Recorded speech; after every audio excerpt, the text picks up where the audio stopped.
Hello. This is John T. Rhapsodes, Esquire, purveyor of awesome old-school audio stories. I bring you a funny one today from 1911 by James Whitcomb Riley, called The Champion Checker-Player of Ameriky. James Whitcomb Riley walked the earth from 1849 to 1916, mostly in Indiana. In addition to short stories, Riley published over 1,000 poems in a midwestern Hoosier dialect, including his 1885 poem, which inspired the comic strip Little Orphan Annie. And now, hear the words of old.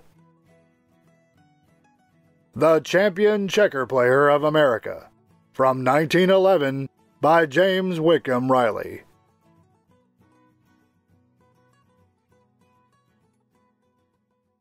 Of course, as far as checker playing's concerned, you can't just exactly claim that lots makes fortunes and lots gets busted at it. But still, it's only simple justice to acknowledge that there's absolute points in the game that take scientific principles to figure out, and a mighty level-headed feller to demonstrate, don't you understand? Checkers is an old enough game, if age is any recommendation. And it's an evident fact, too, that the tooth of time, as the feller says, which for the last 6,000 years has gained some reputation for eating up things in general, don't appear to have gnawed much of a hole in checkers, judging from the checkerboard of today and the ones they're occasionally shoveling out of Pompey or Pompeii or whatever its name is. They turned up a checkerboard there at Pompey not long ago, I was reading about, that still had the spots on it, as plain and fresh as the modern white pine board of ours, squared off with pencil marks and pokeberry juice. These is facts that history herself has dug out. And of course it ain't for me nor you to turn our nose up at checkers, whether we ever tamper with a fool game or not. Fur as that's concerned, I don't pretend to be no checker player myself, but I knowed a feller once that could play and sort of made a business of it, and that man, in my opinion, was a genius. Name was Wesley Cotterill, John Wesley Cotterill. Just plain Wes, as us fellers round the shoe shop used to call him. Used to always make the shoe shop his headquarters like. And rain or shine, wet or dry, you'd always find Wes on hand, ready to banter some feller for a game, or just a sittin' humped up there over the checkerboard all alone, a-ciphering out some new move or another, and whistling low and solemn to himself, and a-payin' no attention to nobody. And I'll tell you, Wes Cotterill was no man's fool, as sly as you keep it. He was a deep thinker, Wes was, and if he'd have just turned that mind of his loose on preaching, for instance, and the interpretation of the Bible, don't you know, Wes would have worked points out of there that no living expounders ever got in gunshot of. But Wes didn't appear to be cut out for nothing much but just checker playing. Oh, of course he could knock round his own woodpile some, and garden a little, more or less. And the neighbors used to find Wes purty handy about trimming fruit trees, you understand, and working in among the worms and caterpillars and the vines and shrubbery and the like. And handling bees. They wasn't no man under the heavens that knowed more about handling bees than Wes Cotterill.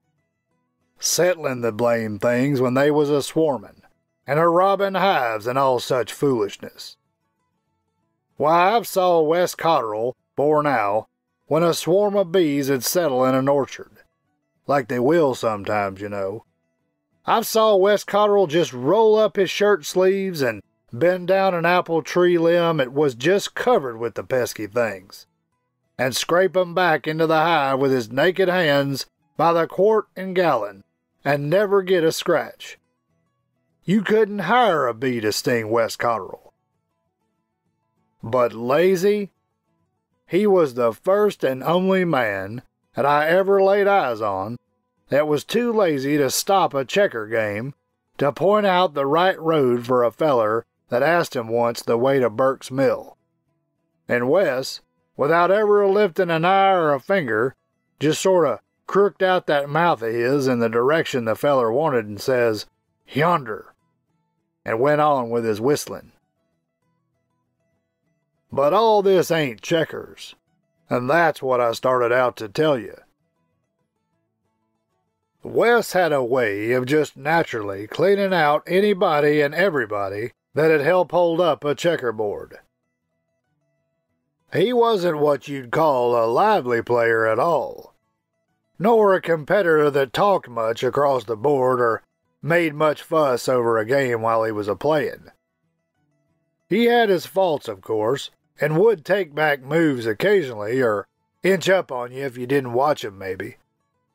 But as a rule, Wes had the insight to grasp the idea of whoever was a-playing agin him, and his style of game, you understand, and was on the lookout continual, and under such circumstances could play as honest a game of checkers as the babe unborn. One thing in Wes's favor always was the feller's temper. Nothing appeared to aggravate Wes, and nothing on earth could break his slow and lazy way of taking his own time for everything. You just couldn't crowd Wes, or get him rattled in any way. Wes just appeared to have one fixed principle in his checker playing, and that was to take plenty of time and never make no move without a ciphering ahead on the probable consequences. "Be sure you're right," Wes'd say, a-letting up for a second on that low and sorry-like little wind-through-the-keyhole whistle of his, and a-nosing out a place where he could swap one checker for two. Wes's style was something like this. He'd say, "Be sure you're right," and then he'd whistle a long, lonesome bar of Barbara Allen, and then another bar, and then he'd say, "Go ahead," and by the time the feller'd get through with his whistling, and a-stopping and a-starting in again, he'd be about 3 men ahead to your one.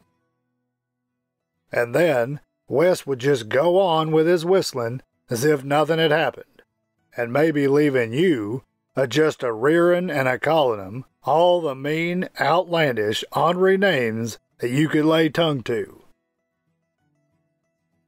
But Wes's good nature, I reckon, was the thing that helped him out as much as any other points the feller had. And Wes would always win in the long run. I don't care who played against him. It was only a question of time with Wes, a-waxing it to the best of 'em. Lots of players have tackled Wes over the years, and right at the start, it maybe give him some trouble. But in the long run, now mind you, the long run, no mortal man, I reckon, had any business of rubbing knees with Wes Cotterill under no earthly checkerboard in all this vale of tears. I remember once, there come along a high-toned feller from in around Indianapolis somewheres. Was a lawyer, or some professional kind of man. Had a big yeller leather-covered book under his arm, and a bunch of these here big envelopes, and a lot of subpoenas sticking out of his breast pocket. Mighty slick-looking feller he was. Wore a stovepipe hat, sort of set way back on his head, so's to show off his General Jackson forehead, don't you know. Well, sir, this high-toned feller struck the place, on some business or another, and then missed the train that ought to have took him out of here sooner than it did take him out. And while he was a-loafing around, sort of lonesome, like a feller always is in a strange place, you know, he kind of dropped in on our crowd at the shoe shop, ostensibly to get a bootstrap stitched on. But I knowed the minute he set foot in the door that feller wanted company worse than shoe cobbling. Well, as good luck would have it, there sat Wes, as usual, with the checkerboard in his lap, a-playin' all by himself, and a-whistling so low and solemn-like and sad, it really made the crowd seem like a religious gathering of some kind or another. We was all so quiet and still-like, as the man come in. Well, anyhow, the stranger stated his business, sat down, took off his boot, and set there nursing his foot a while and talking weather for 10 minutes, I reckon, 'fore he ever appeared to notice Wes at all. We was all backered anyhow, 'bout talking much. Besides, we knowed long before he came in all about how hot the weather was and the poor chance there was of rain and all that. And so the subject had pretty well died out, when just then the feller's eyes struck Wes and the checkerboard. And I'll never forget the warm salvation smile that flashed over him at the promising discovery. "What?" says the high-toned lawyer, a-grinning like an angel and edging his chair towards Wes. "Have we a checkerboard and checkers here?" "We have," says I, knowing that Wes wouldn't let go of that whistle long enough to answer, more than maybe nod his head. "And who is your best player?" says the feller, kinda pitiful-like, with another inquiring look at Wes. "Him," says I, a-poking Wes with a peg float. But Wes only spit kinda absent-like and went on with his whistling. "Much of a player, is he?" says the feller, with a sort of doubtful smile at Wes again. "Plays a pretty good game," says I, a-poking Wes again. "Wes," says I, "here's a gentleman that'd maybe like to take a hand with you there, and give you a few ideas," says I. "Yes," says the stranger eager-like, a-setting his plug hat careful up in the empty shelving, and a-rubbing his hands and smiling as confident-like as old Hoyle hisself. Hoyle was the man who wrote the rules on checkers. "Yes, indeed," said the lawyer. "I'd be glad to give the gentleman an idea or two about checkers. 'Cause I reckon if there's any one thing that I do know more about than another, it's checkers. And there's no game that delights me more, providing, of course, I find a competitor that can make it anyways interesting." "Well," says the feller, "I don't like to brag, but I've never been beat in any legitimate contest, and I've played more than one of 'em here and there around the country. Of course, your friend here," he went on, smiling sociable at Wes, "he'll take it all in good sport if I should happen to lead him a little, just as I'd do," he says, "if it was possible for him to lead me." Well, Wes has warmed the wax in the ears of some mighty good checker players, says I, as Wes squared the board around, still a-whistling to himself, as the stranger took his place, a-smiling and a-roaching back his hair. "Your move," says Wes. "No, thank you," says the feller, with a polite flourish of his hand. "The first move shall be yours." And by jucks, for all he wouldn't take even the advantage of a starter, the lawyer flaxed it to Wes the first game in less than 15 minutes. "Are you right sure you've given me your best player?" the lawyer says, smiling round at the crowd, as Wes sat squaring the board for another game and whistling as unconcerned-like as if nothing had happened more'n ordinary. "It's your move," says Wes, a-squinting out into the game about 40 foot from shore, and a-whistling pert nigh in a whisper. "Well, sir, it appeared like the feller really didn't try to play, and you could see, too, that Wes knowed he'd about met his match and played accordingly.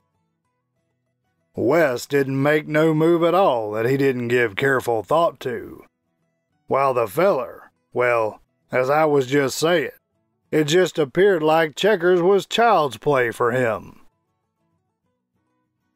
The lawyer spent most of his time through the game saying things calculated to kind of bore an ordinary man, but Wes held himself purty level, and didn't show no signs, and kept up his whistling mighty well considerin'. "I reckon you play the fiddle, too, as well as checkers," says the lawyer, laughing, as Wes come a-whistling out of the little end of the second game and went on a-fixin' for the next round. "It's my move," says Wes, without seeming to notice the feller's tantalizing words whatsoever.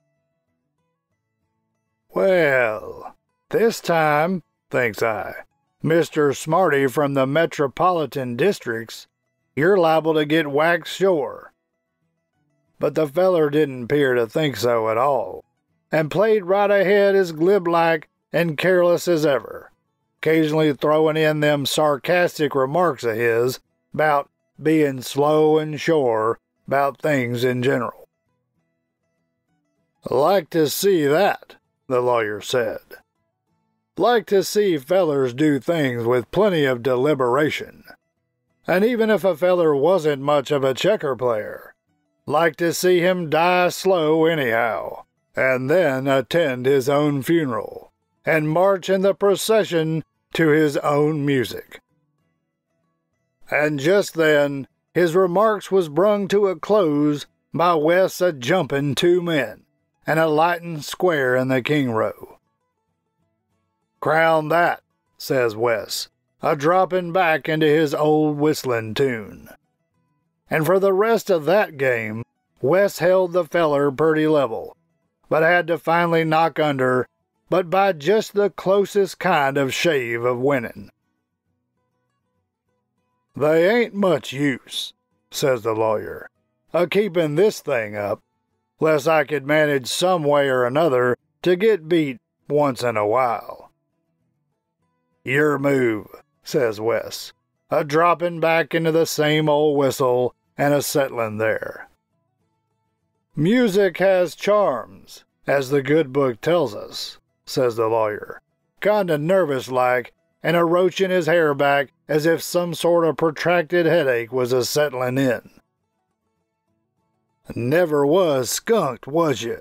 says Wes, kinda sudden-like, with a far-off look in them big white eyes of his, and then a-whistlin' right on as if he hadn't said nothing. "Not much," says the feller, sort of surprised-like, as if such an idea as that had never struck him before. "Never was skunked myself, but I've seen fellers in my time that was." But from that time on, I noticed the feller appeared to play more careful, and really launched into the game with something like interest. Wes, he seemed to be just a-limberin' up like, and sir, blame me, if he didn't walk the feller's log firm that time without no apparent trouble at all. "And now," says Wes, all quiet-like, a-squaring the board for another game, "we're kinda getting at things right. Your move." And away went that little unconcerned whistle of his again, and Mr. City Man just getting white and sweaty, too. He was so nervous. Now he didn't appear to find much to laugh at in the next game, nor the next 2 games neither. Things was a-getting mighty interesting 'bout them times, and I guess the feller was seriously a-waking up to the solemn fact that it took about all his spare time to keep up his end of the row, and even that state of poor satisfaction was a-creepin' further and further away from him every new turn he took. Wes just appeared to get more and more deliberate and certain every game. And that unending, self-satisfied, and comforting little whistle of his never dropped a stitch, but towed out every game alike, towards the last, and for the most part, disastrous to the feller that had started in with such confidence and actual promise, don't you know.